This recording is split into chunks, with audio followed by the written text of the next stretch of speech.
All right, it's good to see everybody here today. We're talking about the Raiders again, the Raiders defense specifically. We're going to cover the whole defense today. I've got what I think are about the top 23 players for the Raiders defense from 2019, and we're going to cover that here in just a minute. It's good to see you. Thank you for being with us. I hope life is going well for you. Really always important to start with how good were we in 2019, record-wise, defense-wise. Just how good are we? That way, that really helps you decide what you're going to do moving ahead for 2020. And of course, the 7-9 record had a chance at the playoffs, and really the defense, I think, was the biggest problem for you last year, much more so than the offense. Can you get better on offense? Of course, you can always get better, but really, I think all Raiders fans know the problem was on defense. Statistically, not bad. Total yards per game, number 18 in the league overall. And this is important. It's important to know that, no, you were not a middle-of-the-pack defense. You were not a good defense. You were in the lower third of the league. But this was not a defense that was a horrible disaster.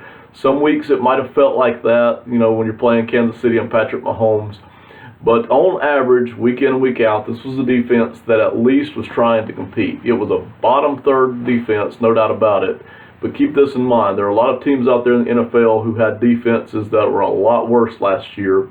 And keep this in mind, too, when you start looking at, we've seen several of the defenses this year, this offseason, when you start looking at those bottom 5 defenses, you realize that those defenses, for the most part each season, were bleeding profusely, had major gaping holes all over the place, and have a lot more problems to try to fix, whether that's with the coaching staff or whether that's from a talent standpoint. If you're a Raiders fan, you realize that the defense was not one of those bottom 5 defenses. There's a huge drop-off point there. This was the defense that was scrapping and clawing, and listen, once the season starts, you just go with what you've got. They've got some major talent deficiencies here on defense, but they racked in at number 18 overall in yards per game.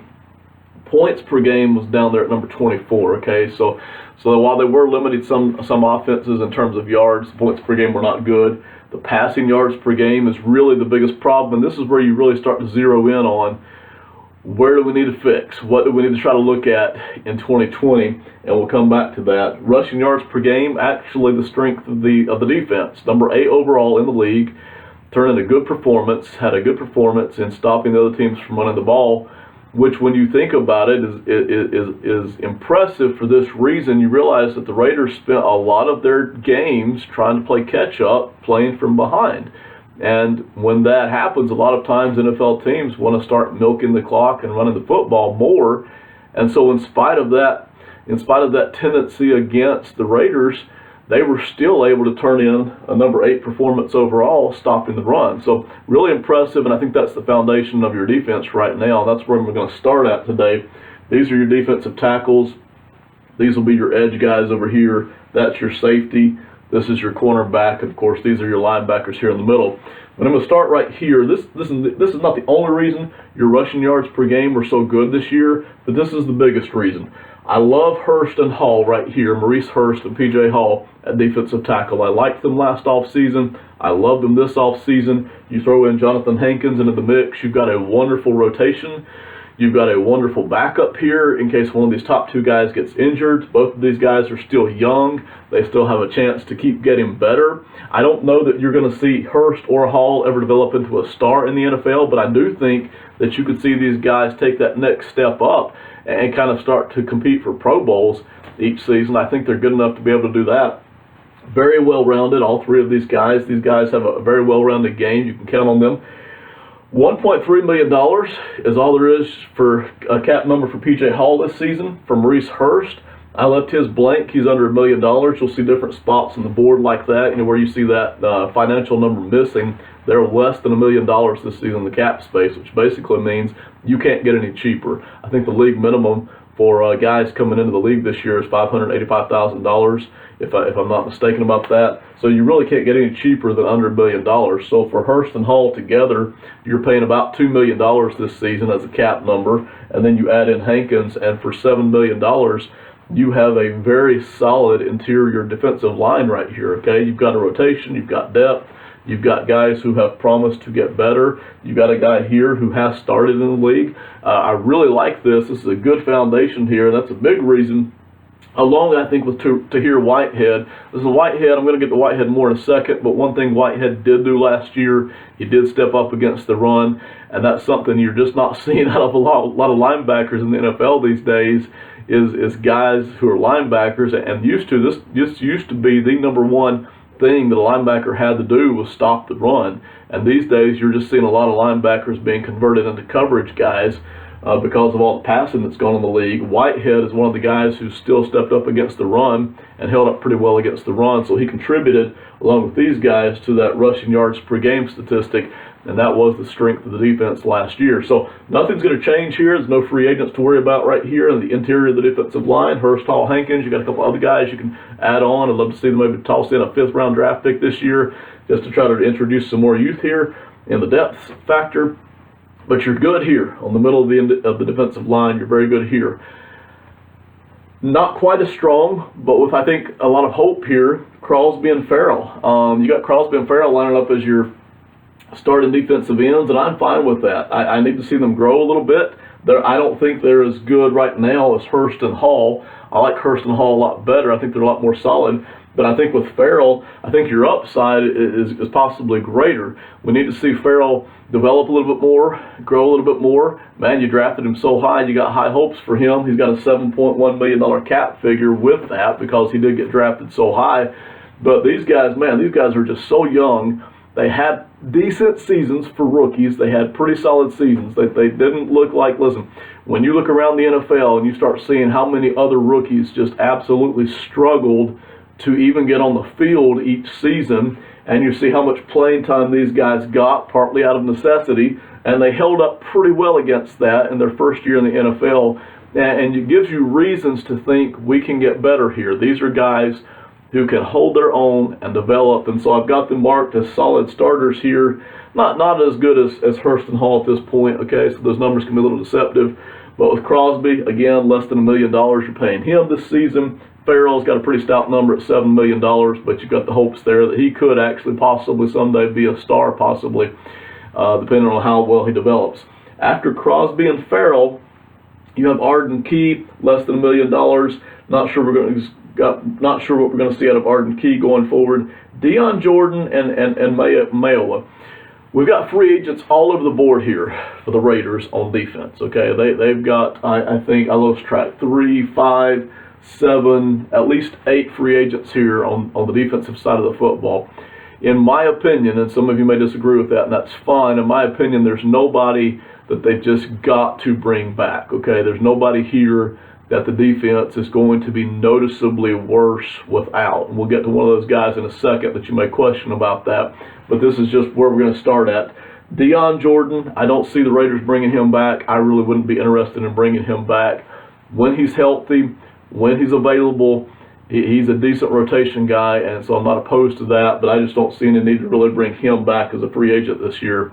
I think they'll let him go. Mayowa is a guy that I don't think should be a starter in this league. Certainly I wouldn't want him being a starter in this league, but to me, Mayowa is a guy, and I'm sorry if I'm mispronouncing that name, who is valuable. He is valuable as a backup.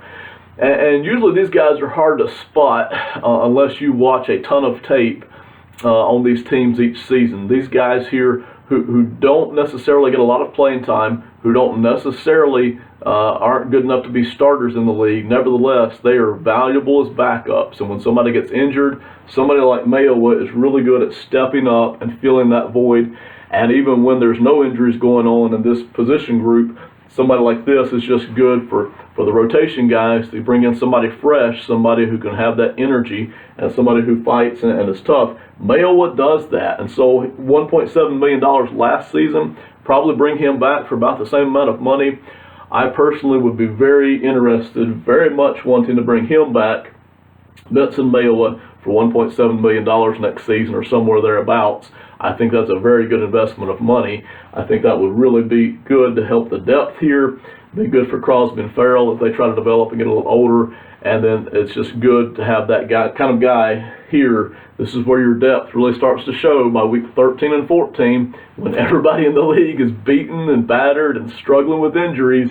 Man, it sure helps to have a guy like Mayowa who can step up either in a rotation and freshening basis or step up and fill the void when your starter does go down, okay? So I would be very interested in bringing Mayowa back, not interested in bringing Deion Jordan back. Just my take on that. So let's move over here to linebacker. To me, linebacker is not a pretty sight. When I look at linebacker, I just don't see anything here to get excited about. Vontaze Burfict, we all know about him and his struggles as a free agent. I'm not bringing him back at all, so I'm going to let him go. Nick Morrow, not going to cost you much. This is not a major decision here, I don't think, but with Morrow, I'd bring him back for $1 million. I don't think that would cost you much, so feel free to bring him back. Same thing with Compton down here. If you want to have Morrow and Compton, I think those are guys who have contributed. Those are guys who can help. I don't want those guys anywhere near my starting lineup, though, and that's the problem, okay? There's just no talent here at linebacker, okay? When you start to look at guys who can actually step up and make a difference or hold a starting spot, this is a big empty void on the defense, okay? If you're starting to look for reasons, and this isn't the biggest one, this isn't the biggest reason, okay? We looked at the passing yards per game, number 25 overall last year in the league, but this is one of the reasons why the Raiders defense was so bad last year, and one of the reasons why the Raiders as a team weren't able to make the playoffs last year, is there's just nothing here at linebacker, which, by the way, is not unusual. Linebacker is starting to, it's not going the way of fullback and becoming obsolete, but it is kind of going the way of running back. The game is just changing, and so the linebacker position is changing a lot. And a lot of teams these days are trying to turn their linebackers into primarily coverage guys. Now, teams like the New England Patriots are not doing that. They still want the very well-rounded guys who can protect in pass coverage, yes, but guys who can get pressure on the quarterback, guys who can stop the run. That's what I would prefer. But no matter what you want out of your linebacker spot, if you want them to be primarily a coverage guy like the Kansas City Chiefs do, or if you want them to be more of a well-rounded guy like the Patriots do, no matter what you want, the Raiders don't have it, okay? They don't have anything here at linebacker to be excited about, okay? So Burfict is gone. I want Morrow back if I think he can be my backup and again be a rotational guy and be somebody who adds depth. I like him in that regard. I don't want him being my starter. Same thing with Compton. Lee you'll have back for $789,000, less than $1 million there. Let's talk about Whitehead for a second. All right, Whitehead's a guy who's making $7.3 million this upcoming season. You can release him for a dead cap of only $1.1 million. I don't think Whitehead should be a starter in this league either. He's pretty good against the run. He's pretty good at tackling. Other than that, I really don't like him playing my linebacker spot and being the starter. I'm certainly not interested in paying $7.3 million for him, and so I would be all in favor of releasing him, okay? And the cap savings there would be about something in the neighborhood of $6.2 million, okay? So that's what I would be interested in doing, is letting Whitehead go, saving my cap space of 6.2. Now, what do you do at linebacker, okay? You need to start doing two things at linebacker, okay? They need to start, probably not going to use a first-round pick at linebacker, and I don't think you need to, but somewhere in the second, third, fourth round, the Raiders, I think it needs to be one of the things they look at. And by the way, we talk about this all the time. You cannot, if you're a bad team or a struggling team or an average team, you'll not be able to fix all of your issues in one off season, okay? So we understand that. There's just not enough draft picks, enough money to go around to fix all your issues in one off season. But as you look through the 2020 off season and through 2021 off season, linebacker pretty much needs a major makeover. And so what I would be doing somewhere in the second, third, fourth round, I would be looking to use a pretty decent draft pick here at linebacker, somebody who looks solid, not looking for a star necessarily, but just looking for somebody who can step up, hold down the fort here, save me a lot of cap space by using a draft pick.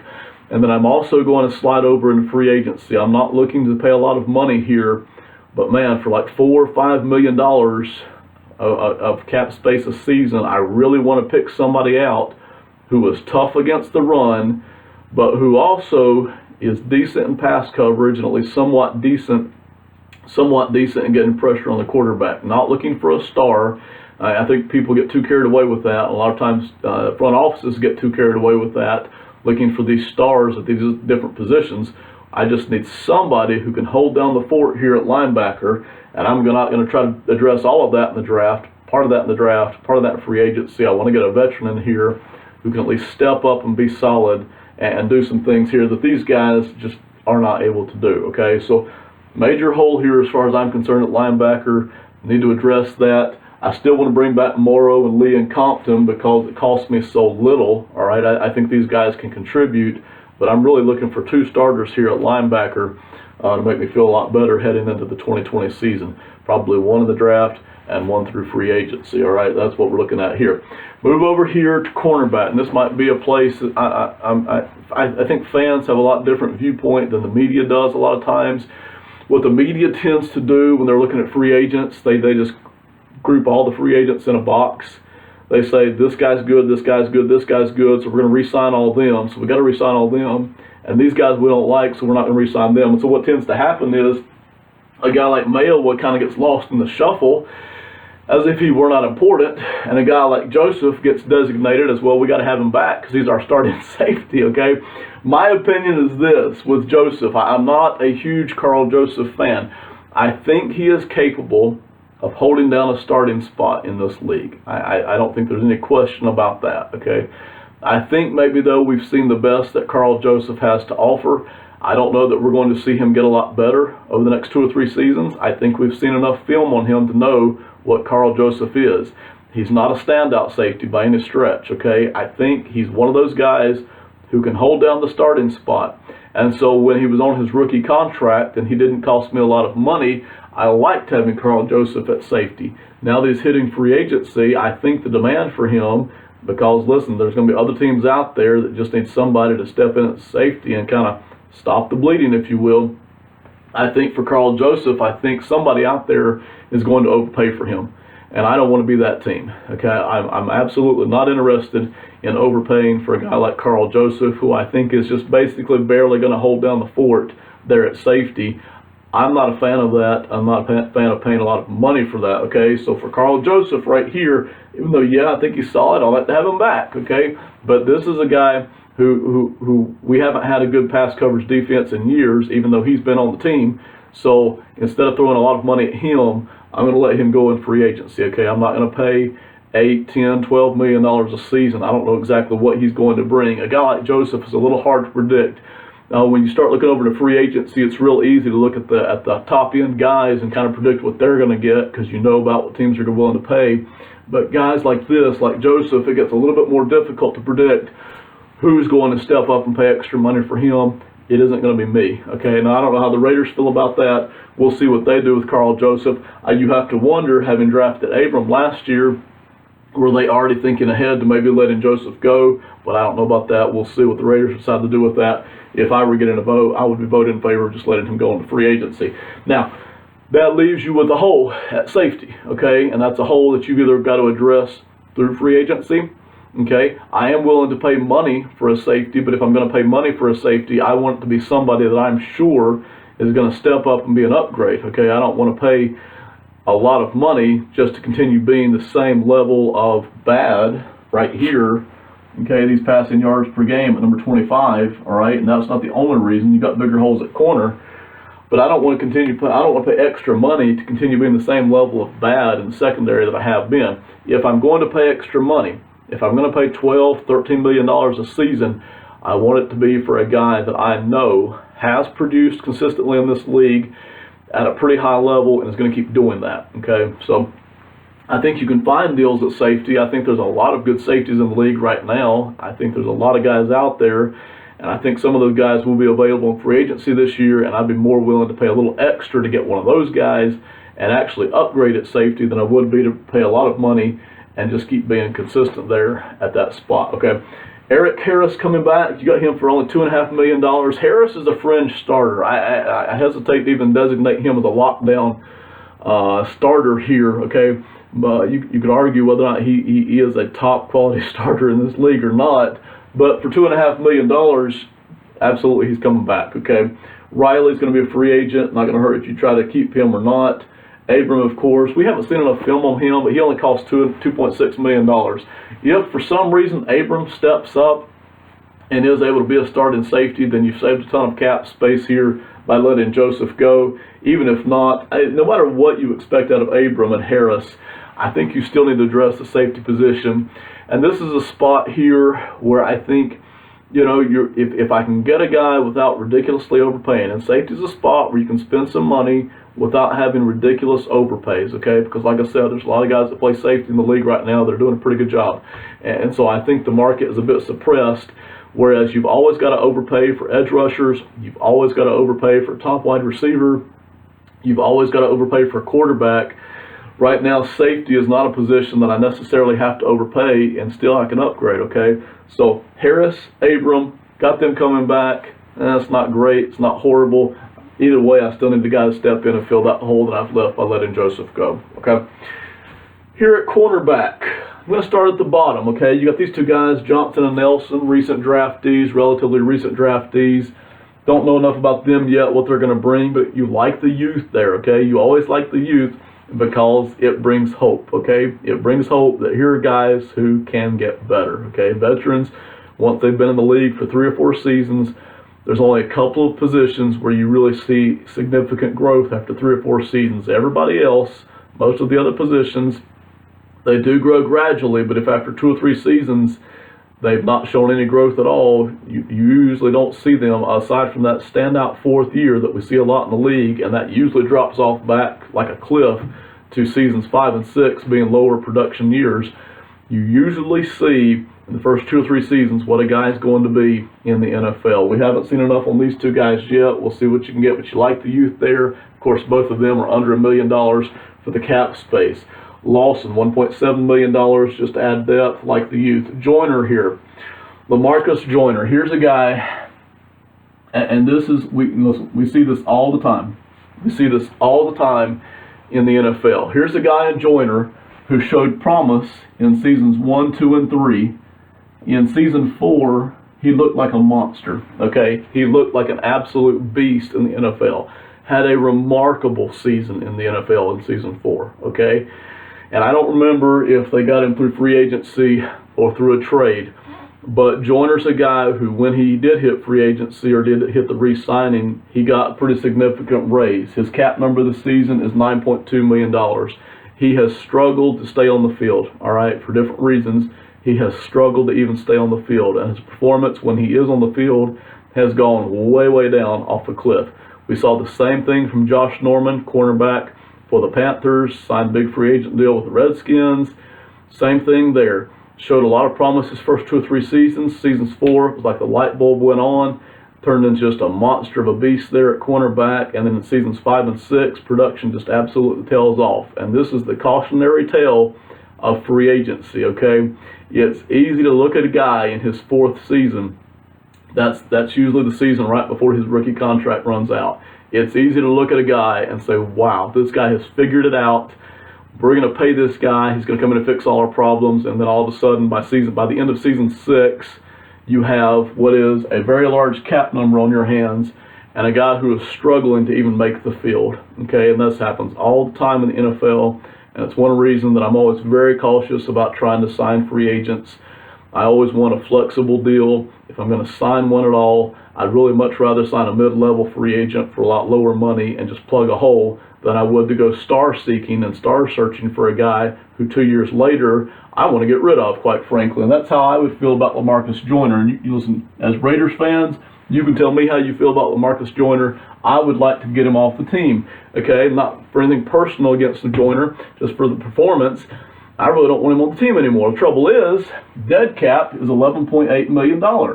If I want to let him go, not only do I have to pay him his full salary for this season, I owe him an additional $2.6 million in dead cap space, all right? So it'll actually cost me more to not be on the roster this season than he would to just be on the roster and get what snaps I can get out of him. So I hope that LaMarcus Joyner returns to the form that we saw him back in about 2017, all right? That promise we saw in 16 and the performance we saw in 17, that's what I really hope he turns back into. If he doesn't, I've just got to eat the cap space this year, okay? And I've got to hope that I can get something out of him because I can't release him. It's going to cost me more to let him go than it would for me to keep him this season, all right? So that's something to keep in mind with all free agents, and we're looking at Joyner here specifically on that.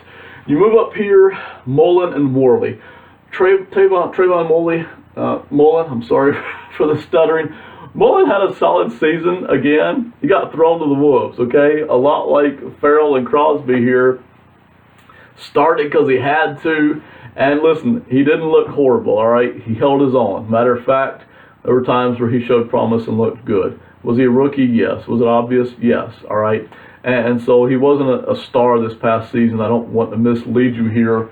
My hope here for Mullen, having seen so many snaps from him this season, having seen the way he works in zone and works in man, having watched him on the tape, my hope is that he can actually lock down that starting spot and that he's not just starting out of necessity, but that he actually improves and develops. And I have every reason to think that he will based on what we saw in 2019. Mullen looks like a guy who was not scared to play in the league, could do it, had the ability to do it, held his own as a rookie, needs to improve. He knows that. Everybody knows that. But I think you'll see him do that this upcoming season. And I think Mullen can step up and be a solid starter in this league. And at $1.6 million, he's got a very low cap number. Daryl Worley is a guy. I want to bring him back. I don't want him being one of my top 2 cornerbacks. If Worley is one of my top 2 cornerbacks again this year, then I'm going to struggle right here in passing yards per game again this year, okay? So I need Worley back, but I've got a hole here at cornerback to fill, and I know it, okay? So, again, here's a place you could use a top draft pick on. Here's a place you could step up in free agency and pay some money, okay? I'm not too interested in paying a lot of money for an average cornerback, but if I can bring a guy in who's a top-notch cornerback, then I'm going to end up paying probably about $14 million a season. It's a lot of money, okay? This is a passing league, and you know, I don't want to get too focused. I think people get too focused by far on the division that they play in. Like, well, we play Patrick Mahomes twice a season, and we'll play the Kansas City Chiefs twice a season. The point is, though, you're in a passing league, okay, and you've got what is probably one of the worst secondaries in football. I haven't crunched the numbers on that, all right, but you got what is probably one of the worst secondaries in football. So I want to upgrade at safety. I've got a hole here at cornerback. I want to bring Worley back. He's well worth $3 million a season as a rotation guy, as a backup guy, as you know, when I go to my nickel and dime packages, which is a lot of the time now. When I'm in zone all the time now, like most teams are going to, just heavy zone, just that blanket umbrella coverage, trying to just slow down these passing attacks and just trying to hamper these passing attacks. I've got hopes that my front 4 can stop the run and that my front 4 can get better and get more pressure on the quarterback than even we did in 2019. So I've got hopes there, but I've got a major hole here at cornerback, and I'm willing to pay to try to fix that. I'm going to be very careful. I am not going to go throwing money at a guy who just looked like he turned great in season 4. I want to pay for a guy who really looks like he's got the talent, really looks like he's been good all 4 seasons, and has already shown that he's worth that kind of money. And so I'm going to be careful about how I sign that contract. But this is a spot where I need to spend some money at, okay? If I'm going to do it, it's going to be right here at cornerback. Tough to find good cover guys in this league. You can improve at safety pretty easily. It's a lot harder to improve at cornerback, so I'm not sure I wouldn't spend a high draft pick here as well on top of getting a free agent in. We'll see what the Raiders do with that, but they already know this.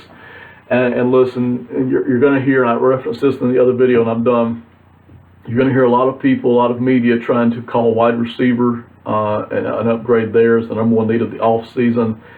I wouldn't pay much attention to that. The Raiders need to get better on defense, and they need to get better very quickly. They've got time over the next couple of off seasons to upgrade at wide receiver. Wouldn't mind seeing them get younger at wide receiver and start bringing in some draft picks there. But they very desperately need to address this, the safety hole and the cornerback hole. They need to address that. That is the most urgent need of the offseason for the Raiders. Thank you for listening. I think I've covered everything. If you got any questions, hit me up. Hope you have a good day. Goodbye.